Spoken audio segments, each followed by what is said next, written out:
বিশ্বনবী সাল্লাল্লাহু আলাইহি ওয়াসাল্লাম রমজানকে স্বাগত জানাতেন চাঁদ দেখার মাধ্যমে। কিসের মাধ্যমে? চাঁদ দেখার মাধ্যমে। আমার ভাইয়েরা, আবু হুরায়রা রাদিয়াল্লাহু তাআলা আনহু থেকে বর্ণিত হাদিস, বিশ্বনবী সাল্লাল্লাহু আলাইহি ওয়াসাল্লাম যখন চাঁদ দেখতেন তখন তিনি একটি দোয়া পড়তেন।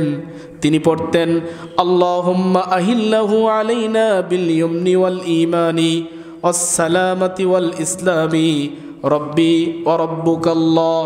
বিশ্বনবী সাল্লাল্লাহু আলাইহি ওয়াসাল্লাম বলতেন, আয় আল্লাহ, আপনি আমাদের উপরে যে চাঁদ উদিত করেছেন সেটি আমাদের জন্য বিল ইয়ুমনি ওয়াল ঈমানি, সেটি আমাদের জন্য নিরাপত্তা এবং ঈমান, ওয়াসসালামাতি ওয়াল ইসলামি, সেটি শান্তি এবং ইসলামের সাথে আমাদের উপরে উদিত করুন। সকলে বলি সুবহানাল্লাহ। হে আল্লাহ, যে চাঁদটি আপনি উদিত করছেন সেটি যেন আমাদের জন্য নিরাপত্তার কারণ হয়, সেটি যেন আমাদের জন্য ঈমান শক্তপোক্ত করার কারণ হয়। এই চাঁদ যেন আমাদের ঈমানকে, আমাদের নিরাপত্তাকে বর্ধিত করার কাজে আসে। সকলে বলি সুবহানাল্লাহ। সেই সাথে তিনি শেষে চাঁদকে লক্ষ্য করে বলতেন, রব্বি অরব্বুকাল্লাহ, হে চাঁদ, তোমার রব যিনি, আমার রবও তিনি, তিনি হলেন আল্লাহ রব্বুল আলামিন। সকলে বলি সুবহানাল্লাহ। তাহলে প্রথম করণীয় হচ্ছে আমাদের চেষ্টা করতে হবে যেন চাঁদ দেখে আমরা এই দোয়াটি পাঠ করতে পারি। ঠিক আছে কথা? আমরা রমজানের চাঁদ দেখে প্রথমেই এই দোয়াটি পাঠ করব। আমার ভাইয়েরা, রমজান পেয়ে রমজানকে স্বাগত জানাবার আরেকটি উপায় হচ্ছে, মেথড হচ্ছে, রমজান পেয়ে আল্লাহর কাছে শুকর আদায় করতে হবে। আমি রমজান পেয়েছি মানে আল্লাহর পক্ষ থেকে একটি স্বর্ণোজ্জ্বল সময় পেয়েছি, সুবর্ণ সুযোগ পেয়েছি।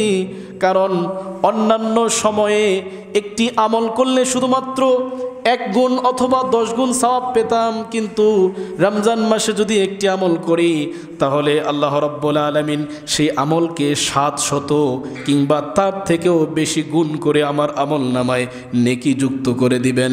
সকলে বলে সুবহানাল্লাহ। এরকম একটা সময়, এরকম একটি মাস যেহেতু আল্লাহর পক্ষ থেকে আমি পেয়েছি, আমরা পেয়েছি, সেজন্য শুকর আদায় করতে হবে।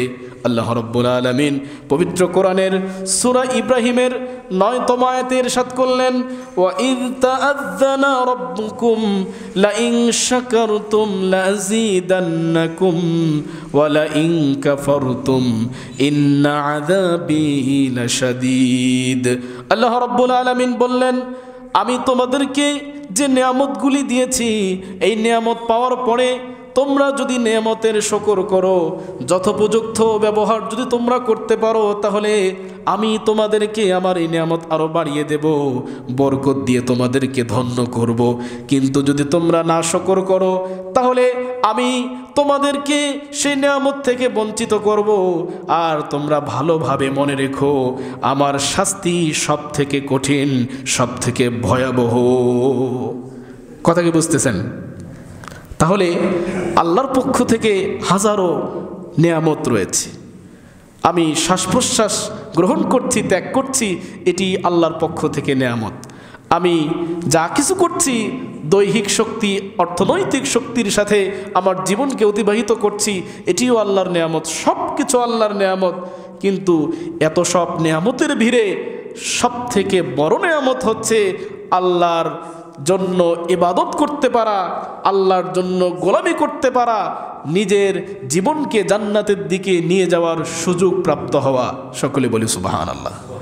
তাহলে যেহেতু রমজান মাসে বেশি বেশি নেক আমল করার সুযোগ হয়, তৌফিক হয়, তাহলে বোঝা গেল রমজানটা বান্দার জন্য আল্লাহর পক্ষ থেকে সব থেকে বড় নেয়ামত।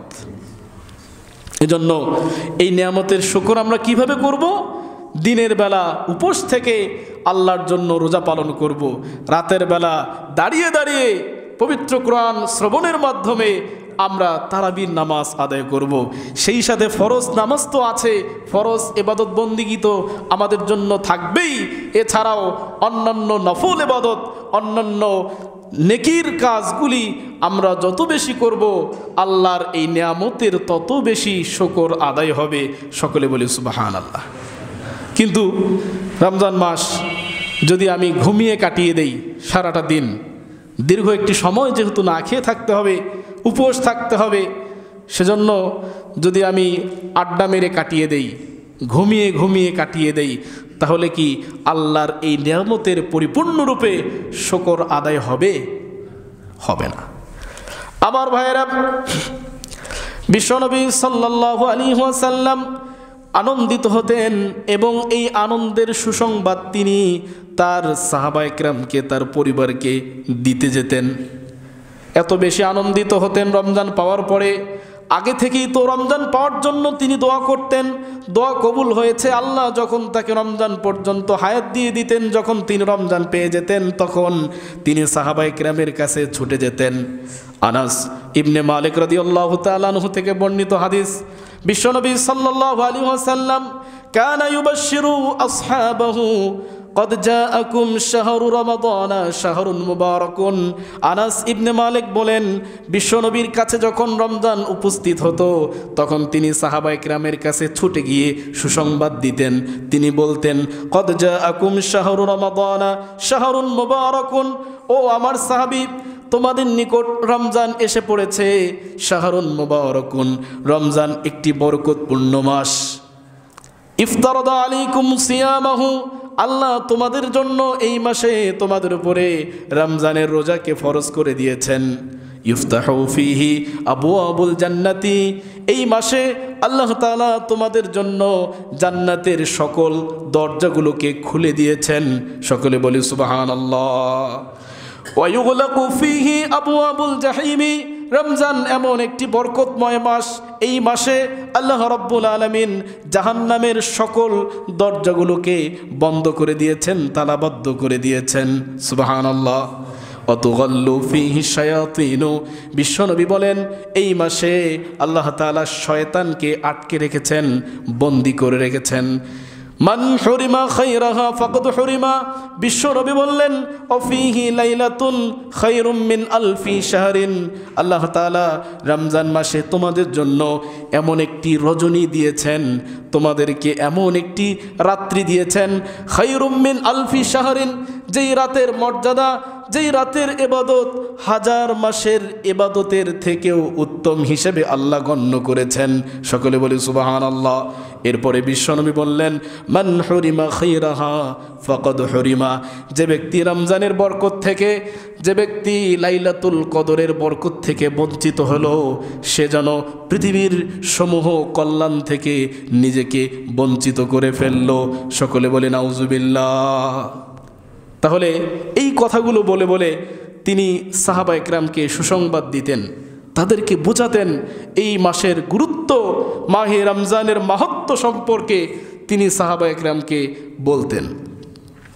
প্রথম কথা হচ্ছে, এই মাসে আল্লাহ রাব্বুল আলামিন আমাদের জন্য রমজানের রোজাকে ফরজ করেছেন। তাহলে মাহে রমজানের আসার সাথে সাথে আমাদের প্রথম দায়িত্ব হচ্ছে এর দিনের বেলায় সুবহে সাদেক থেকে সূর্যাস্ত পর্যন্ত আমাদের উপোস থাকতে হবে, নিয়ত করে আল্লাহর সন্তুষ্টির জন্য। ঠিক কিনা কথা? এটি আপনার আমার উপরে আল্লাহ তাআলা ফরজ করে দিয়েছেন। ইসলামের 5টি ভিত্তির মধ্যে প্রথমটা হচ্ছে ঈমান, এরপরে নামাজ, তারপরে হচ্ছে যাকাত, এরপরে সিয়াম, তারপরে হচ্ছে হজ। যাকাত এবং হজ এটি অর্থনৈতিকভাবে যেহেতু সম্পৃক্ত, যার অর্থ আছে তার যাকাতের এই বিধান পালনের সুযোগ আছে, যার অর্থ আছে তার বাইতুল্লাহ গিয়ে হজ ব্রত পালনের সুযোগ আছে। কিন্তু যাদের নেই, স্বাভাবিক অবস্থায় অর্থনৈতিক দিক থেকে যারা একটু নিম্নগামী, তাদের জন্য রমজানের রোজা এবং সালাত কিন্তু বাধ্যতামূলক, এবং তাদের জন্য এই দুটি ইবাদত করা অত্যন্ত সহজ, এবং অত্যন্ত সহজভাবেই এই ইবাদত দুটি তাদের পক্ষে করা সম্ভব। ঠিক কিনা কথা? যেহেতু যাদের অর্থ নাই, তারা তো যাকাত দিতে পারে না, কিংবা বাইতুল্লাহ গিয়ে হজ আদায় করতেও পারে না। এখন আমাদের সমাজে কিছু সুবিধাভোগী মানুষ আছেন যারা রমজান আসার আগে আগে বিশেষজ্ঞ চিকিৎসককে দেখিয়ে পকেটে একটা প্রেসক্রিপশন রেখে দেওয়ার চেষ্টা করে। কথা কি বুঝতেছেন?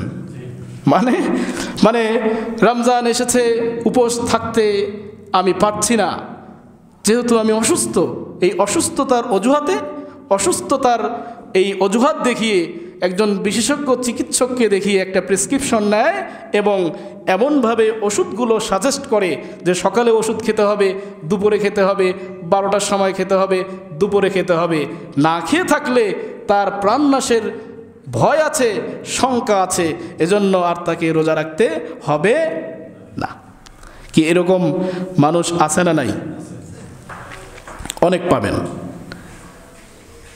অথচ বিশ্বনবী সাল্লাল্লাহু আলাইহি ওয়াসাল্লাম হাদিসের মধ্যে ইরশাদ করেছেন, অর্থের যেমন যাকাত আছে, আপনি যে টাকা উপার্জন করেছেন, আপনি আমি সব সময় চেষ্টা করছি আমাদের এই টাকার ভেতরে যেন হারাম ঢোকে না যায়। ঠিক কি না কথা? কেউ কি চায় যে আমি হারাম ইনকাম করি? কেউ কি চায় যে কষ্ট করে মাথার ঘাম পায়ে ফেলে আমার এই অর্থের মধ্যে হারাম ঢুকে যাক? এরকম কেউ কিন্তু চায় না। যার ভেতরে ঈমান আছে, যার ভেতরে আল্লাহর ভয় আছে, তাকওয়া আছে, সে কখনোই চাবে না যে আমার এই হালাল উপার্জনের মধ্যে এক ফোঁটা হারাম ঢুকে যাক। চাবে? আমার ভাইয়েরা, এজন্যই বিশ্বনবী বললেন, তোমাদের অর্থের জন্য আল্লাহ যাকাতের ব্যবস্থা করেছেন, যেন তোমাদের অসতর্কতার কারণে অথবা অনিচ্ছা সত্ত্বেও যদি তোমাদের অর্থের ভেতরে সামান্যতম হারামও ঢুকে যায়, যাকাত দেওয়ার কারণে সেই হারামকে আল্লাহ তোমাদের অর্থ থেকে বের করে তোমাদের অর্থগুলোকে, সম্পদগুলোকে পিওর হালাল এবং পবিত্র হিসেবে গণ্য করে দিবেন। সকলে বলি সুবহানাল্লাহ। সেই সাথে তোমাদের এই শরীরের ভেতরে যদি কোনো অপবিত্রতা ঢুকে যায়, কোনো রোগ শোক ঢুকে যায়, তাহলে যখন রমজানে তোমরা রোজা পালন করবে, তোমাদের এই দেহ থেকে, বডি থেকে, শরীর থেকে সেই রোগ, সেই অসুস্থতাকে আল্লাহ রাব্বুল আলামিন বের করে দিয়ে সম্পূর্ণ সুস্থ, সহি এবং সম্পূর্ণ পবিত্র দেহ তোমাদেরকে তিনি দান করে দেবেন। সকলে বলে সুবহানাল্লাহ। মানে অর্থের যেমন যাকাত আছে, আমাদের এই শরীরেরও যাকাত আছে, আর শরীরের যাকাত হচ্ছে পবিত্র মাহে রমজানের রোজা।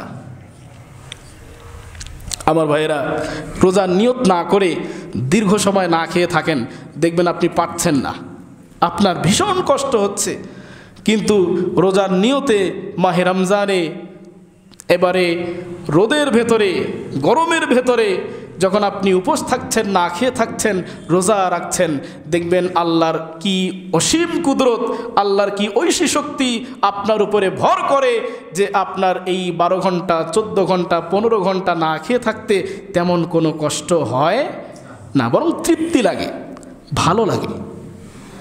আমার ভাইয়েরা, এজন্য এইরকম সুবিধা নেওয়ার চেষ্টা আমরা কেউ করব না। হ্যাঁ, আসলেই আপনি অসুস্থ, তাহলে আপনার জন্য আল্লাহ বিধান দিয়েছেন। তিনি ইরশাদ করেছেন, যদি কেউ অসুস্থ থাকে, যদি কেউ সফররত অবস্থায় থাকে, তাহলে সুস্থ হওয়ার পরে এবং বাড়িতে আসার পরে অন্যান্য দিনগুলিতে সুবিধা মতো সেই রোজা সে কাজা করতে পারে, মানে রোজা সে পরবর্তী সময়ে পালন করতে পারে। এই সুযোগ আল্লাহ আপনাকে, আমাকে দিয়েছেন। কিন্তু এই সুযোগ পেয়ে সুযোগের অসৎ ব্যবহার করা কিন্তু কখনো বুদ্ধিমানের কাজ হতে পারে। সামান্য অসুস্থতা, আপনি রোজা বাদ দিচ্ছেন, পকেটে প্রেসক্রিপশন রেখে মানুষকে আবার দলিল হিসেবে সাবমিট করছেন যে দেখো আমি তো অসুস্থ, ডাক্তার রোজা রাখতে, না খেয়ে থাকতে নিষেধ করেছে। এইরকম ভুল করা যাবে না। আমার ভাইয়েরা, ইফতাহু ফীহি আবওয়াবুল জান্নাতি, এই মাসে আল্লাহ জান্নাতের দরজাগুলো খুলে দেন। মানে এই মাসে যত বেশি নেকামল করবেন, যত আল্লাহর কাছে যাওয়ার চেষ্টা করবেন, ততই আপনি জান্নাতের কাছে যাবেন। জান্নাতের দরজাগুলো খোলা থাকবে আর আপনাকে জান্নাত ডাকতে থাকবে। সকলে বলি সুবহানাল্লাহ। বিশ্বনবী বললেন, যে ব্যক্তি রোজা রাখে, আমার রোজাদারের এই উম্মতরা আল্লাহর জান্নাতে প্রবেশ করবে বিশেষ এক দরজা দিয়ে, অন্য কোনো জান্নাতীর ব্যাপারে এরকম কোনো বক্তব্য পাওয়া যায় না। শুধুমাত্র রোজাদারের ব্যাপারে আল্লাহর নবী বলেছেন, যারা রোজা পালন করে তারা আল্লাহর জান্নাতে পাবে রাইয়ান নামে একটা দরজা আছে। রাইয়ান নামক এই দরজা দিয়ে আল্লাহ তাআলা তার রোজাদার বান্দাদেরকে প্রবেশ করাবেন। সকলে বলি সুবহানাল্লাহ। আল্লাহ পাক হাদিসে কুদসিতে চমৎকার একটি বক্তব্য দিয়েছেন। তিনি বলেছেন, আস-সাওমু লি ওয়া আনা আজজি বিহি। এরকম বক্তব্য অন্য কোনো ইবাদতের জন্য তিনি বলেন নাই। হাদিসে কুদসির মধ্যে আল্লাহ রাব্বুল আলামিন বলে দিলেন, আস-সাওমু লি ওয়া আনা আজজি বিহি। আমার জন্য হচ্ছে রোজা। আল্লাহ স্বয়ং নিজে বলছেন, রোজা হচ্ছে শুধুমাত্র আমার ইবাদত, আমার জন্য ইবাদত। ওয়ানা আজজি বিহি, আর এই রোজার প্রতিদান আমি স্বয়ং আল্লাহ নিজেই। সকলে বলি সুবহানাল্লাহ। আল্লাহ বলছেন যে এর প্রতিদান আমি আল্লাহ। নামাজের ব্যাপারে, হজ কিংবা যাকাতের ব্যাপারে এরকম কোনো বক্তব্য পাওয়া যায় না যে হজ হচ্ছে আমার জন্য, যে হজ করলো সে আমাকে পেয়ে গেল। কিন্তু রোজার ব্যাপারে আল্লাহ স্বয়ং ইরশাদ করলেন যে রোজা হচ্ছে আমার জন্য, আর যে ব্যক্তি রোজা পালন করলো সে স্বয়ং আমি আল্লাহকেই পেয়ে গেল। সকলে বলে সুবহানাল্লাহ। আমার ভাইয়েরা, তাহলে এই রমজানে একটি রাত আল্লাহ রেখেছেন, লাইলাতুল কদরি খায়রুম মিন আলফি শাহরিন। আর এই হাদিসের মধ্যে বলা হলো, অফিহি লাইলাতুন খায়রুম মিন আলফি শাহরিন। এই রমজানে একটা রাত রয়েছে, একটি রজনী আল্লাহ তোমাদেরকে দিয়েছেন, যে রজনীর বরকত, যে রজনীর মাহাত্ম্য হাজার মাস ইবাদত করার থেকেও উত্তম। সকলে বলে সুবহানাল্লাহ। তাহলে ওই রজনী কোন রজনী? আমরা এখন তো 27 রজনীটা সেই লাইলাতুল কদর বানিয়ে রেখেছি, ঠিক কিনা কথা? কিন্তু এই লাইলাতুল কদর কোন রাত এটি স্পষ্ট করে হাদিসের মধ্যে বলা হয় নাই। একটু ইঙ্গিত দেওয়া আছে যে পুরা রমজানের যে কোনো রাত লাইলাতুল কদর হতে পারে। এরপরে বলা হয়েছে লাইলাতুল কদর হতে পারে রমজানের যে কোনো একটা বেজর রাতে। এরপরে আবার বলা হয়েছে লাইলাতুল কদর হতে পারে মাহে রমজানের শেষ দশকের যে কোনো রাতে। এরপরে বলা হয়েছে যে রমজানের শেষ দশকের যে কোনো বেজর রাতে লাইলাতুল কদর হতে পারে। তার মানে প্রতিটি রজনী, প্রতিটি রাত আমাদের লাইলাতুল কদর তালাশ করতে হবে। হতে পারে যে কোনো একটি রাতে আমি লাইলাতুল কদর পেয়ে গিয়েছি, কিন্তু আমি টেরও পাই নাই। কিন্তু টের পাওয়ার দরকার নাই, মাহাত্ম্য বরকত আল্লাহ আমাকে দান করে দিবেন। সকলে বলে সুবহানাল্লাহ। আমার ভাইয়েরা, রমজানকে স্বাগত জানাবার আরেকটি উপায় হচ্ছে রোজাদারকে ঘরে অথবা মসজিদে ইফতার করানো। কি করানো? ইফতার করানো। হাদিসের মধ্যে বিশ্বনবী সাল্লাল্লাহু আলাইহি ওয়াসাল্লাম ইরশাদ করলেন, মান ফাত্তারা সাইমান কানা লাহু মিথলু আজরি সাইমি মিন গায়রি আন ইয়ানতাকিসা মিন আজরি সাইমি। বিশ্বনবী সাল্লাল্লাহু আলাইহি ওয়াসাল্লাম বললেন, যে ব্যক্তি রোজাদারকে ইফতার করালো, কানা লাহু মিথলু আজরি সাইমি, সে রোজাদারের সমান সওয়াব লাভ করলো। সকলে বলে সুবহানাল্লাহ। মিন গায়রি আন ইয়ানতাকিসা মিন আজরি সাইমি, তবে এই ক্ষেত্রে রোজাদারের নেকি থেকে সামান্য অংশ কমিয়ে দেওয়া হবে না। সকলে বলে সুবহানাল্লাহ। হাদিসটা একটু ভালো করে বোঝার চেষ্টা করবেন। আমি অনেক মানুষকে খেয়াল করেছি, লক্ষ্য করেছি, এই হাদিস শোনার পরে অনেকেই ভাবে যে আমি যদি অন্য কারো ইফতার দিয়ে আমার রোজা ভাঙি, তাহলে হয়তো আমার রোজার সওয়াবটা ও পাবে, আমি পাবো না। কি কথা বুঝতেছেন তো? এটি হচ্ছে বোকামি এবং এটি হচ্ছে ভুল ধারণা। আমি অনেককে দেখেছি চাল পকেটে নিয়ে ঘোরে, কারণ যদি অন্য কারো ইফতার খেতেও হয় তাহলে ভাঙার সময় নিজের চাল খেয়ে রোজা ভাঙে, তারপরে আরেকজনের ইফতার খায়। আসলে হাদিসের শেষের অংশেই এর সম্পূর্ণ স্পষ্ট করে ব্যাখ্যাটা দেওয়া আছে।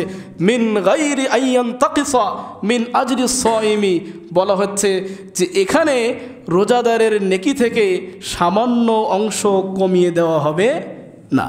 মানে ফাঁকে থেকে যিনি ইফতার করালেন তিনি নেকি পেয়ে যাবেন, রোজাদার যে নেকি পাওয়ার কথা সেটি তিনি পাবেন।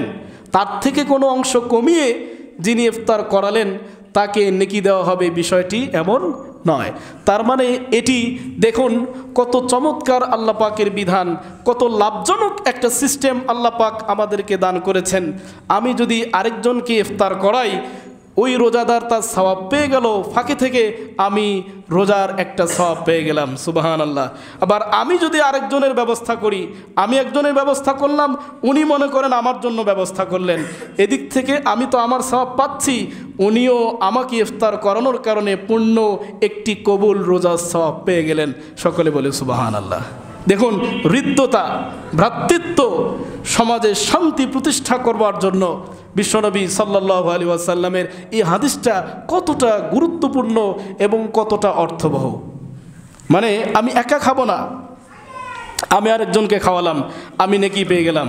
আমি আরেকজনের মেহমান হলাম, উনি আমাকে খাওয়ালেন, উনিও নেকি পেয়ে গেলেন। সকলে বলে সুবহানাল্লাহ।